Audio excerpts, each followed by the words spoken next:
Do want to get to your top stories this morning. That includes those fires up north. They are growing in size. They are nowhere close to being contained. This has forced dozens of residents to evacuate. Now, St. Louis County authorities say that more than 40 buildings have been destroyed. Governor Walz has also authorized help from the Minnesota National Guard to help.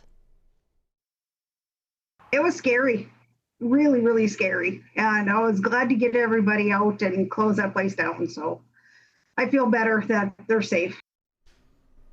Our Barrett Leone joins us live in studio because, Barrett, we know crews are battling a total of 3 wildfires, and they are growing in size, too. Yeah, all 3 are more than 1,000 acres in size. This all started about an hour north of Duluth. These are the 2 major fires, Camp House Fire, which is about 1,200 acres, and Jenkins Creek, which is about 15. Over here, we've got Munger Shaw Fire, which is about 1,300 acres burning still. We'll get to this campground in just a moment. Our chopper captured really a lot of footage of this destruction. Multiple homes have been lost. Keep in mind, windy, dry conditions are making this a difficult battle. Crews continuing to battle overnight and into the morning with fire danger climbing from very high to extreme. Nearby homes, campgrounds have been called to evacuate. We caught up with a campground manager on Cadet Lake, which sits between the 2 largest fires. She tells us they left behind 27 campsites, their dock, and several buildings. He said, yeah, I think it's time to evacuate. So we ran over there. My husband and I ran over there real quick, and there's 2 campers there, and we're bringing both of them over here to Wage Base to keep them safe. And we offered to help other campers to get their stuff and load it in our company truck and bring it over here, or whatever we could do to help. Terry tells us she was set to celebrate a decade of campground ownership this year. Now she's just hoping that there's something to return to. Evacuations for Munger Shaw Fire have been lifted. Evacuations for the other 2, though, remain in place. Both of those fires 0% contained. Yeah, still a lot of work there to be done. Yeah. All right, Barrett, thank you. Investigators are now ruling out foul play in a house fire that sent several people to the hospital. So this all happened Friday in Sleepy Eye. That's about an hour west of Mankato. First responders took 2 women and 4 young kids to the hospital. One of them is a toddler. They were flown to the Twin Cities along with a 29-year-old woman. Both are in critical condition.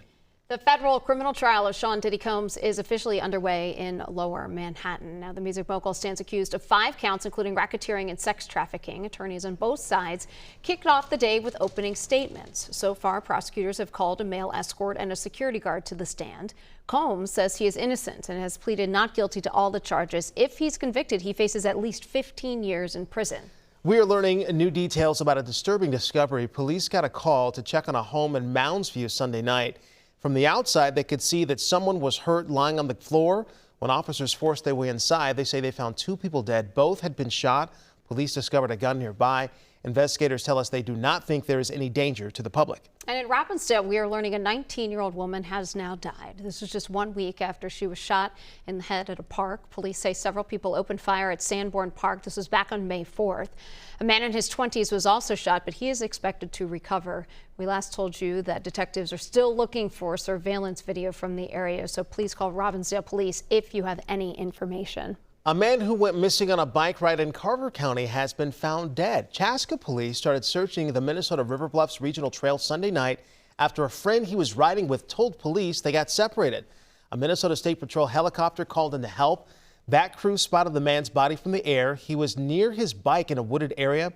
Investigators say there's nothing suspicious about the death. Cars are packing parking lots and are making some noise at night. It's a troubling trend several suburbs have seen this spring. So last month, about 450 vehicles jammed the Dollar Tree parking lot. This is in Brooklyn Center. Now, police cleared it, but many people just drove to a park and ride in Brooklyn Park, which police also had to clear. Police say a few people getting together to look at their vehicles isn't a problem, but the large crowds often lead to reckless driving and a lot of noise for the neighbors. We would rather just say, hey, knock it off, and everyone goes about their business, but we found that that doesn't work, frankly. Now, in the past, police have let drivers go. However, if the large gatherings continue, they say they will likely start to ticket and tow. And today, Burnsville police officers and their supporters will travel to our nation's capital. They're paying respects to fallen officers Paul Elmstrand and Matthew Ruge.